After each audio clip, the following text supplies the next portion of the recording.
Semana é importante, né? Mercado aí de olho em decisão da super quarta, que a gente terá ali, decisão do Banco Central, do FED, enfim. Queria entender um pouco da sua leitura, considerando a desaceleração mais lenta do que o esperado ali na inflação. A gente também vê ali a alta ainda dos preços de bens e serviços. Tivemos dados de mercado trazendo aí uma outra, né? Mostrando de fato o mercado também de trabalho. Queria entender um pouco da sua leitura, se você acredita, né, que estes indicadores pode fazer ali o Copom ajustar a sua comunicação para refletir essas preocupações?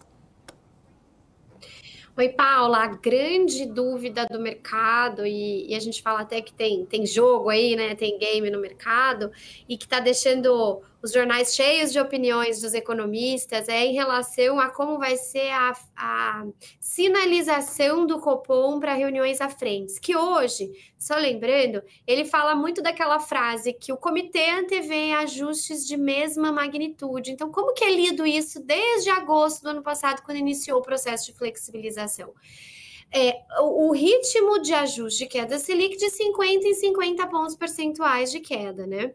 Então, agora, dada algumas indicações de diretores de política monetária por lá, discurso do próprio presidente do Banco Central há 2 semanas atrás, o mercado começou a debater se não exigiria já um grau de flexibilização da comunicação do Banco Central para isso, né? Ou seja, tirar esta palavrinha, né, esse plural, para que o mercado parasse de colocar na conta o grau de aperto, o grau de flexibilização monetária, tá? Então, o grande ponto é isso. E aí, por que veio, né, essa discussão agora? Porque, sim, se a gente pega todos os dados de atividade econômica do Brasil nesse início de ano, vendas do varejo, serviços, coincidentes, a indústria, tá tudo bem forte, né? E até quem tinha um PIB entre 1,5 e 2, já foi logo para 2 com os últimos dados de atividade, principalmente os dados da semana anterior. Mas quem já estava próximo de 2 está falando, olha, o meu tracking está apontando que o primeiro trimestre de 2024 vai ter um PIB já de 1%. Então, o carregamento estatístico, né, que é quando a gente faz as contas, se tudo ficar constante e só o que cresceu agora, o quanto já carrega estatisticamente à frente de crescimento, ele fica maior. Então, em consequência, teria que aumentar as projeções também. Então, dito tudo isso, a parte de atividade, o Banco Central está sendo surpreendido para cima, assim como o mercado, né? Acho que isso é ponto bem importante. E até o diagnóstico dessa surpresa altista de atividade do mercado vem muito daquele pagamento de precatórios que ocorreu no finalzinho de dezembro, outro adiantamento de tranche que veio agora para fevereiro. Então, toda essa injeção de fiscal, né, é consumo das famílias, é crescimento econômico, é demanda.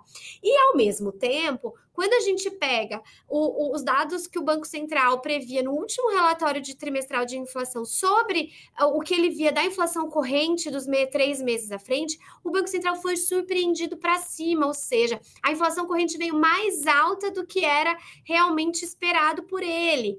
Então, dito tudo isso, o Banco Central está numa equação difícil, inflação corrente, a qualidade da inflação que a gente vem falando, que são os serviços subjacentes, indicando uma inflação mais forte, e a atividade também. Então, o que ele deveria fazer? Será que ele deveria fazer esse relaxamento monetário um pouco mais devagar e caminhar para um passo de 25 bases, né? Isso que o mercado está colocando. Porque se ele repete nessa reunião de março o plural, ele antevê pelo menos 2 ajustes de 50 pontos. Então, a reunião de maio e junho vai para isso. Então, já está precificado 9,75 de Selic, tá? Então, a nossa expectativa aqui é que ele não vai fazer isso agora, ele vai continuar pregando por cautela, paciência, vai ver os dados um pouquinho mais a fundo, porque está muito volátil. Isso tudo levaria o Banco Central a repetir o plural, até porque a gente vê que essa Selic ainda está num patamar muito restritivo. Então, dá para ir um pouquinho mais. E se a gente pegar o Focus, por exemplo, da última semana, ele já previa uma Selic de 9% e a inflação ainda assim continua lá, a inflação de 25% em 3,5%, que é a expectativa. Então, vai ser uma reunião super emocionante, não pelo resultado, que já está dado a flexibilização monetária, a queda da Selic em 50 pontos, mas sim pelo que vem à frente, né? O que o mercado vai ver. Porque se a gente pega importantes players do mercado, muita gente acha que chega a 8,5% de Selic e outras acham que tem que parar com 10%. Então, ou seja, a gente não está num momento de convergência de opiniões aí, então o Banco Central está numa amarra difícil aí para ver como ele vai fazer isso com o mercado.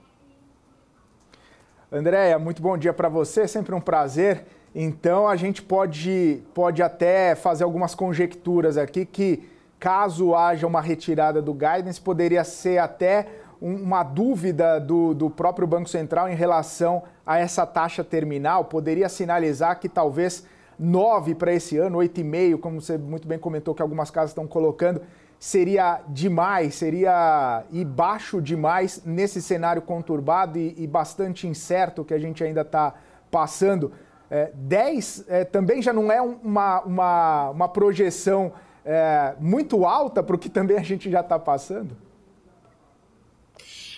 Felipe, eu acho que 10, assim, acho que a alta parece alta realmente, né? Até porque, pensando que o Banco Central ele vai agir meramente com os ingredientes que ele tem dentro do modelo, né? Ele vai seguir à risca o que de fato é a parte mais objetiva da política monetária. Que é o que eu quero dizer. Se o Focus hoje tem 9% de Selic terminal e ele aponta para uma inflação indo para 3,5%, então é como se, olha, eu posso chegar em 9%, né? Acho que esse é o ponto. Mas, por outro lado, o modelo do Banco Central pode sugerir alguma alta da inflação corrente agora, de 2024. E vamos supor que o 2025 fique em 3,5%. 3,5% ainda é acima do centro da meta. E, aliás, um dos diretores recentemente chamou a atenção de que a expectativa de inflação do Focus está, acho que na 30ª ou 31ª semana, com 50 pontos acima da meta, o que acaba sendo ruim, né? Porque se você vai pensar, o que o Focus de longo prazo diz? As empresas de corpo, né, as empresas, quando elas vão decidir tomadas de preço, elas veem qual que é a inflação de médio e longo prazo e aí acabam ajustando seus preços com aquilo, né? Então, por isso que não é bom você ficar muito tempo acima do centro da meta de inflação do país. Mas, dito tudo isso, Felipe, eu acho que assim, é uma reunião super relevante. Talvez tem muita gente que acha que o Banco Central não tira o plural, mas coloca alguma palavra que sinalize que, olha, eu vou ter um grau de liberdade um pouquinho maior, mas na próxima reunião, para não deixar ninguém surpreso, eu vou ainda dar uma de 50. Depois eu não sei. Eu vou ficar mais data dependent, né? Que é o que a política monetária fala muito, até o Fed também fala que ele vai ficar dependente dos dados, porque existe uma volatilidade muito grande hoje em dia na economia. Então, vai ser uma reunião bem relevante. Surpresas virão, eu acho, viu? Boa. André, é claro que a gente fala bastante, né, dessa super quarta, de toda a decisão de juros, mas tem uma notícia recente do presidente Lula que poderia fazer um pacote, medidas que pudessem trazer algum tipo de impacto no preço de alimentos, que seria uma preocupação forte do governo e uma preocupação até inflacionária para a popularidade do governo e do presidente Lula. Eu queria entender um pouco da sua visão, porque a gente imagina, né, que qualquer medida, né, hierarquicamente de cima para baixo, que possa impactar na condução natural da dinâmica dos preços, possa trazer alguma percepção mais cautelosa. Como que você vê essa possibilidade? Você vê que a gente pode ter algum tipo de impacto positivo para a inflação, mas talvez negativo para o mercado com qualquer política mais direcionada ao combate da alta dos preços?